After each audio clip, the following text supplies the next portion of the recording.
Hello and welcome to Chubby Pug Yarn podcast.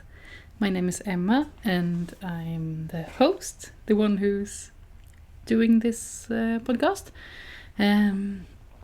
Today I have an assistant who is sleeping on my back. So I'm trying to record standing. So we will see if this format will be okay.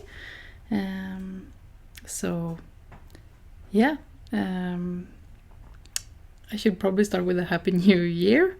The plan for this podcast is to do some recap of 2021, to see what I have been knitting and such. And if I have time, I could probably have some updates on the more family and personal stuff if someone is interested.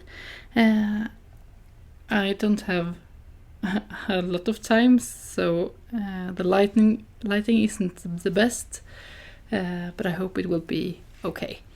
I have been planning to record for months probably, but our autumn was full of colds and things, so I haven't been able to, and then now she is having a cold and took an extra nap on my back, so I figured I could try to record even though she's on me. So yeah, maybe I should just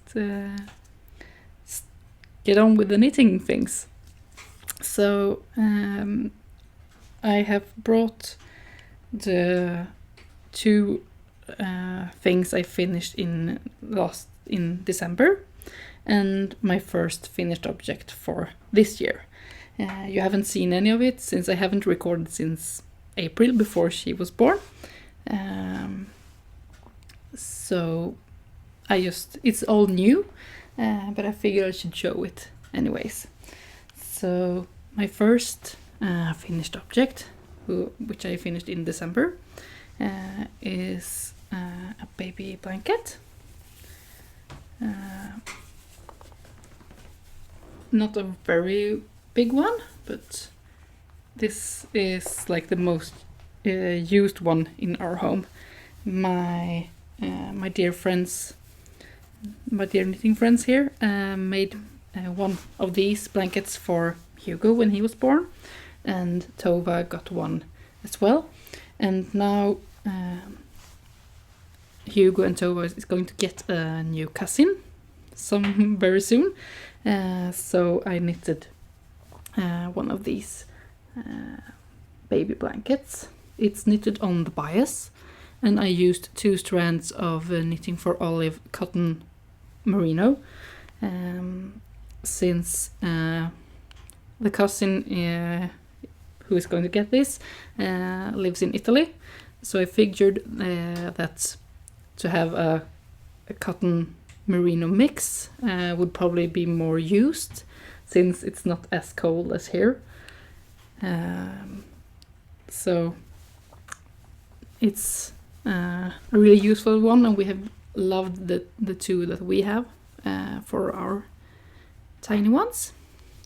So yeah, I'm going to go to the post office today and ship this to Italy, and hopefully the little cousin can be warm and snuggly throughout the year. And the next one is a test knit that I made for Hagenhuset. The test knit was earlier this year, but I didn't have time to finish the second sleeve, so I finished it now in December. This is the solo pullover. She made this pattern with the new knitter in mind. So the pattern is very, very clear on how you should do every step, including short rows. As you can see, the neck is higher than the front, and it's also some short rows in the bottom to make the back and front in different heights.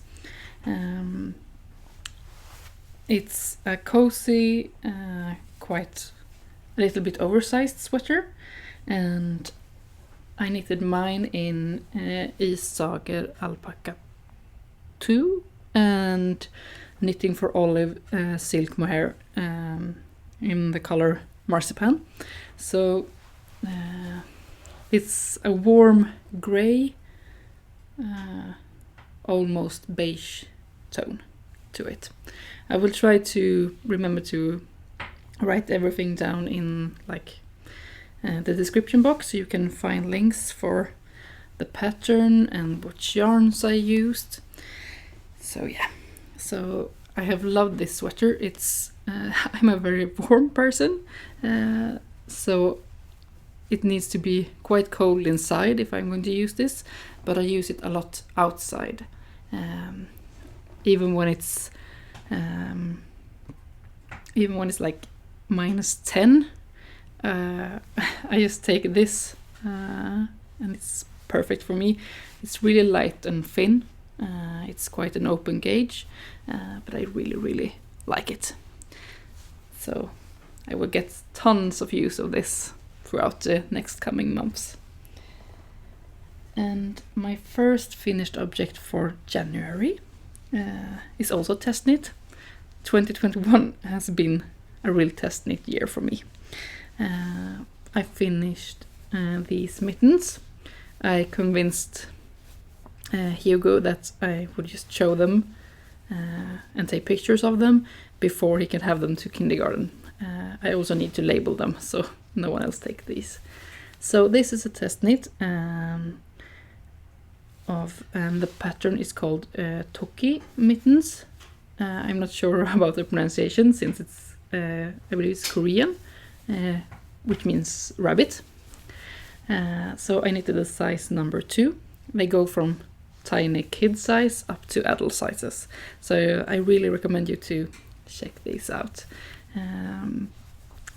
The designer, I believe her handle is ShinySuperHero on Instagram.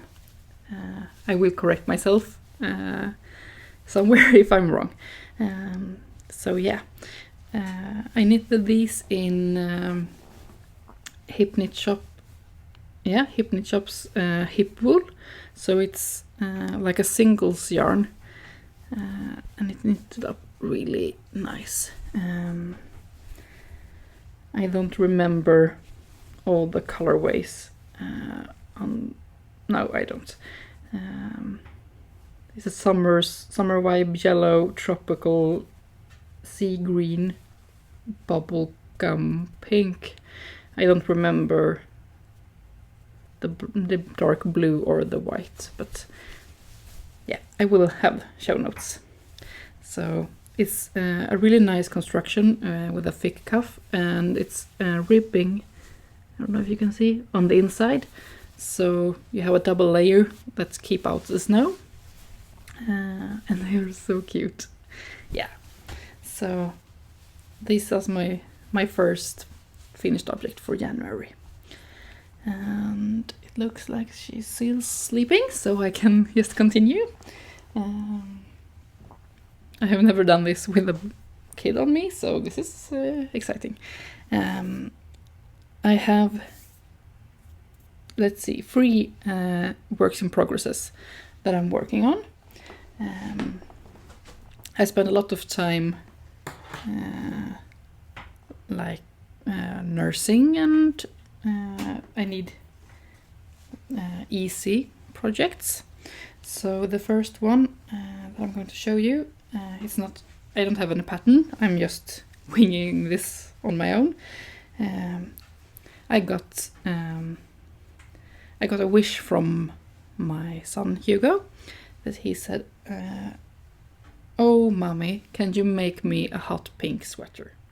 And he was with me at one of my local yarn stores and found this yarn. So it's also a HipKnitShop, and it's called Bubblegum Pink, I believe. and he took this from the shelf and held it in his hand and said, "Oh, I want it in this one. This is the pink I want." So I'm happy to oblige. So I have started on a sweater for him.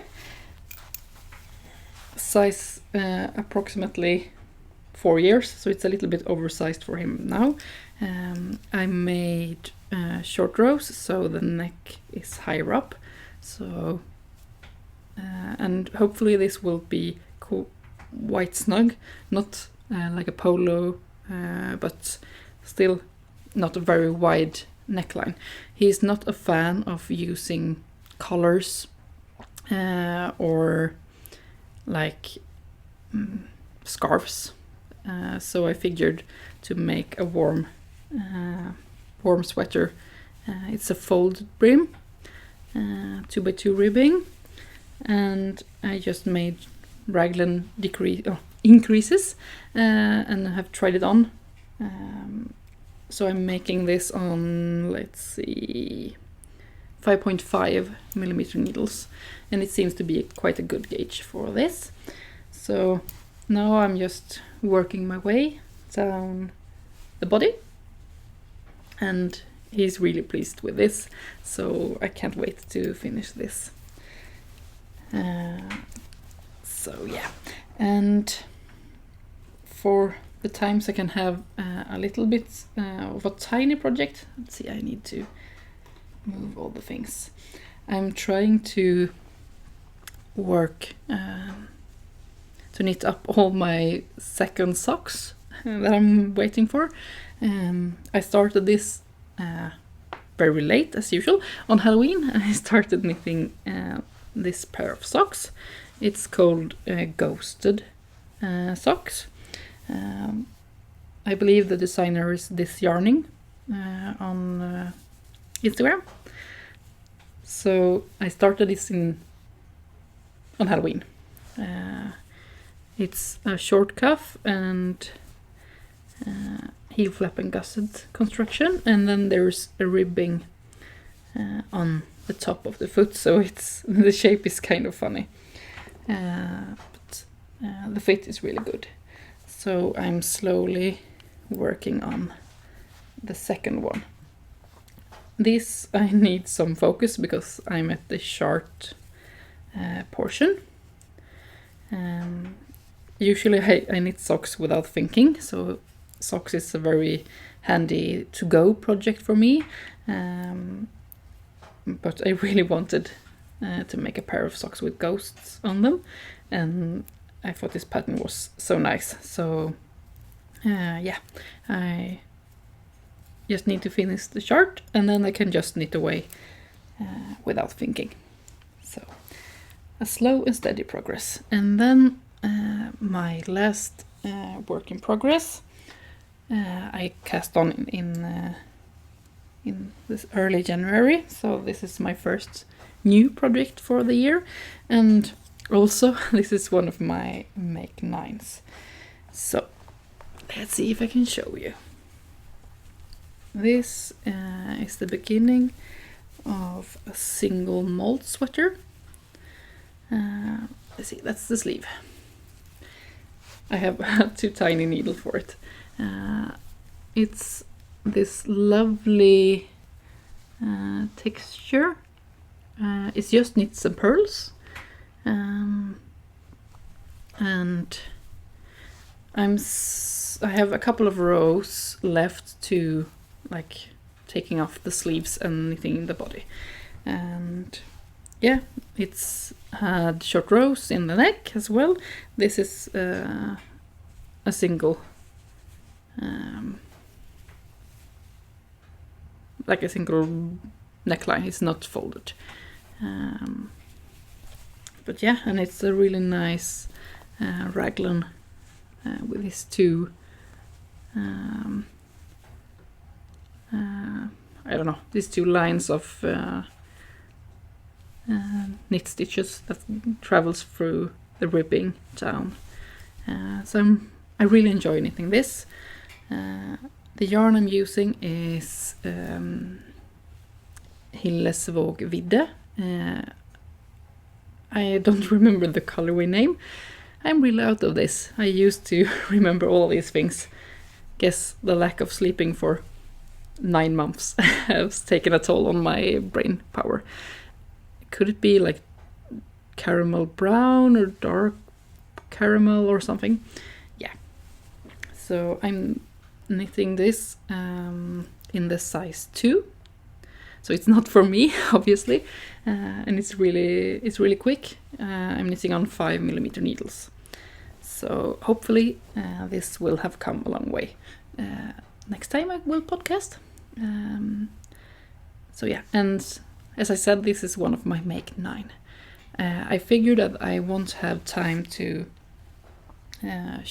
show and tell about my Make 9 today, so I rather try to record again soon, and then I can have like a Make 9 pattern inspiration episode. I was thinking this would be nice just to wrap up this year a bit. So yeah, and that's what was all my works in progress. So 1 pair of socks, 1 sweater for Hugo, and 1 sweater that's a birthday gift. I think I should do a summary of my 2021, since you haven't seen like all the things. But yeah, I have written down some numbers for my knits of 2021. I actually knit up approximately 5 kilos of yarn, so that's kind of a lot, since it feels like I knitted a lot like in the months before Tova was born, but I haven't knit as much afterwards, but I have been productive anyway. So I made 8 pair of socks. Let's see, I need to check my notes. 6 hats, 9 sweaters, so 2 adult sweaters. So one is the solo pullover, and the other one is a test knit, which isn't released yet, so I can't show you. I will share when I can. And 7 kids sweater. I knitted 1 body for Tova, and then I made 3 baby blankets, 2 for her and the 1 for the new cousin. Made 1 shawl, 1 collar, and 1 scarf, and 2 pairs of mittens and 1 pair of shorts. So a little bit all over the place. And 1 teddy bear, or not teddy bear, teddy elephant, perhaps. You have seen these if you follow me on Instagram. So yeah. The most used yarn weight that I have been using is fingering weight. That's what I'm leaning towards, apparently. And I knitted 5 designs from Hagenhuset. So she's been like the most popular designer for me this year. And I have really enjoyed all of the patterns I have made. And I thought I should show you like the things I'm most proud of that I have made, and the most used ones. Unfortunately, I have only one of those things at home, so perhaps I should start with that one. So my most proud knitting this year is probably this one. So this is the mini Unbearable hoodie. I didn't use like the correct yarn weight for this. I think it's calculated for a DK or something, or is it worsted? Perhaps worsted, I'm not sure. But I did some calculations and I used a sport weight yarn, Rauma to me. Is it the sport weight one or is it me too? I They have one fingering and one sport decay. So I used the sport decay one. And I knitted the size 6 years to fit 4-year-old, but 3.5. So yeah, he looks really beautiful in this mustard yellow color. It has the hoodie with the ears. Yeah, and the only thing is that I ran out of my gray yarn, so the inside of the hoodie is white. Sometimes it pops out. But this is like the thing I'm most proud of actually finishing. I finished it like the day before he had his kindergarten school photography thing. They take pictures every year, and I made him a sweater. I have made him a sweater every year. So the first year he had a teddy bear sweater, and then he had the triceratop sweater, and this year the mini Unbearable hoodie, and it's so cute. So this year I need to make a new one, because this will be too small in the autumn probably, and perhaps make a matching one for Tova, since she's going to start kindergarten this autumn.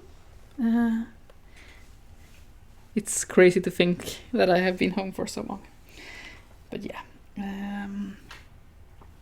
the most used projects is for Tova. I made her a Henny cardigan by Hagenhuset. It's in the washing machine at the moment, so I can't show you. We have used it a lot. It's a really good cardigan pattern for kids in like fingering sport weight area. We have used it a lot. It's almost too small for her now, so I will probably need to make her a new one quite soon. I knitted the 62-68 cent long size, so approximately 4 to 9 months, or 4 to 8 months, yeah, somewhere there. So she's 9 months now, so I need to make her a bigger one. I think it will be great to have like in the springtime as an easy on and off layer. I really enjoyed that when Hugo was a little kid, to have cardigans they can just open, and if it's too hot just take off easily without having to like pull on the head and things, since most kids doesn't like it. So yeah, for Hugo I made a sweater called Billy's Stripegenser. It's a pattern from Sandnes, and I made it in Sandnes Kos. I will insert pictures of it. And he has used this a lot. It's a quite oversized and cropped version or pattern, so I think I knitted the size 2 years in the circumference and the length of the 4-year-old size, since there wasn't anything in between, and I figured he needed a longer one and not as oversized. It has held up quite well, but I have seen that the neckline have stretched quite a lot. But he loves it. He uses it a lot. Sandnes Kos is one of like almost like the blown yarn. I don't remember exactly the percentages of things in it, but yeah, it was a really nice one. And for me, my most used project, I would say that my solo pullover, even though it's just been finished for a month approximately, I have used it a lot. But the thing that I have used for longer is my Livmoder mittens. I knitted them in the knit-along.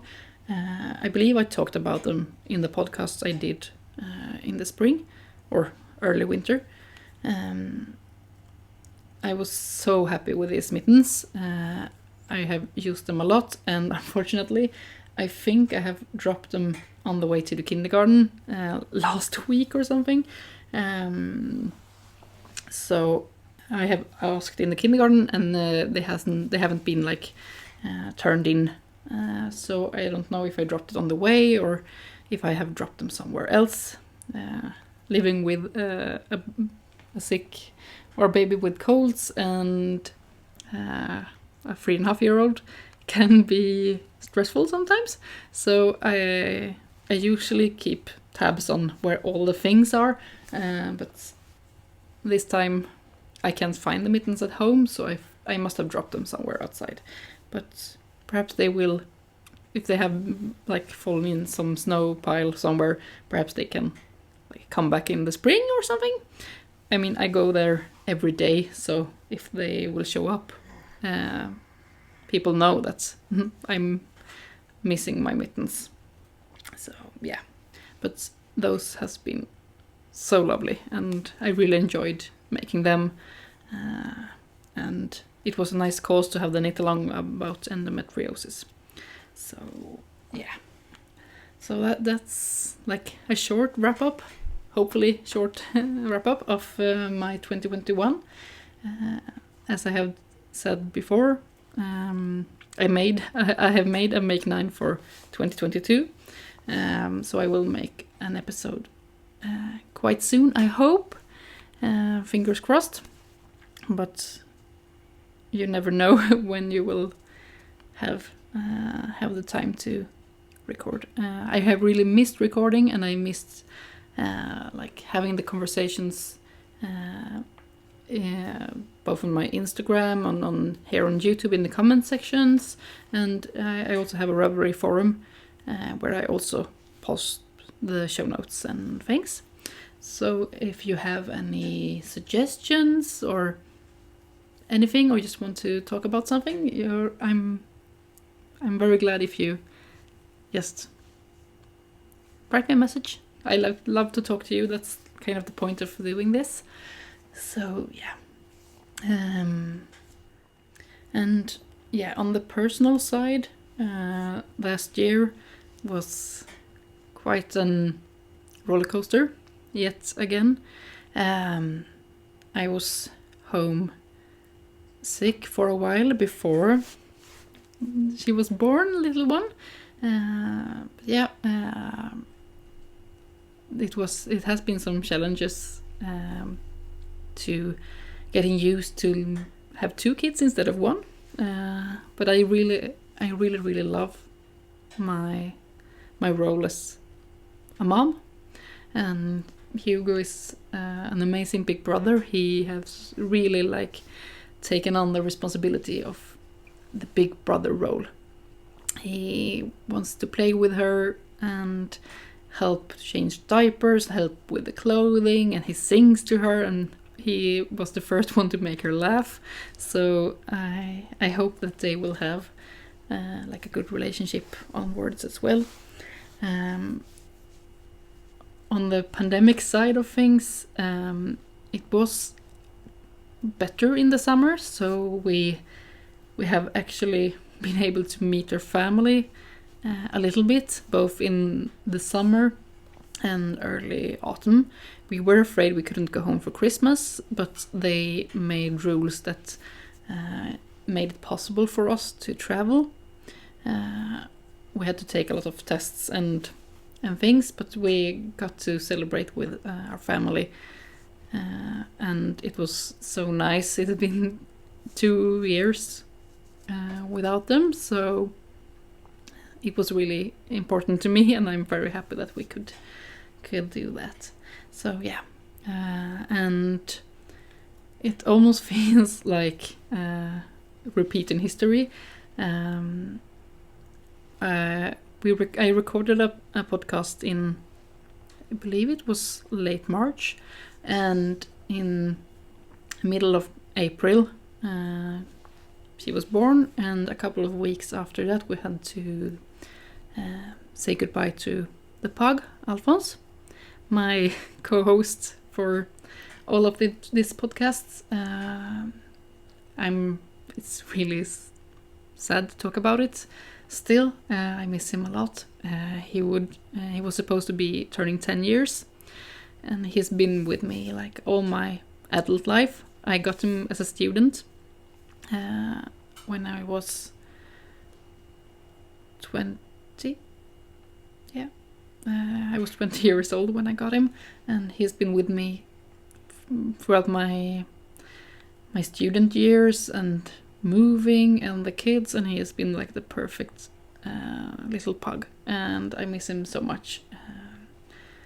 So luckily being home with the baby has kept me busy, but it's like history repeats itself since we lost our bulldog when Hugo was a couple of months old. So now we don't have any dogs anymore, and like with a baby, it's not, at least for us, it's not a good fit to have a puppy now. So we will have to be dogless for some time, and it's really sad. But yeah, he got cancer. He was losing weight very rapidly and wasn't feeling well, so it was nothing like we could have done for it. But yeah, I will miss him, and that's all I can do. So, but it's like the role as a pet parent. One day you have to make the tough decisions. I was very thankful to our veterinarian.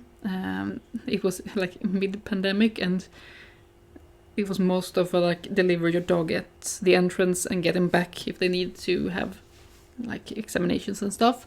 But she talked to her boss, and we were able to be there to say goodbye. So it was really nice, and I really appreciate that. We need more human kindness in the world, I think. So yeah, I should probably stop blabbering. I don't have anything more to show you. If you stayed all this time, thank you. I have high hopes of being able to come back recording more often. As I have said several times now, I really miss talking to you guys, and hopefully I can have more personal chats and yarny chats and all the things throughout 2022. I hope you're all well. Take care, and give me a thumbs up if you like this episode. I bet it's a bit scattered, more than usual. But yeah, I will go and make myself a cup of tea and do some knitting while she sleeps. I do most of my knitting standing as of now, but when she's having a cold, it's better for her to be upright. So she sleeps a lot on my back, but it works. And hopefully it won't be as snowy and windy when I'm going out later today. But yeah, take care, and hope you will have a lot of knitting time. Bye!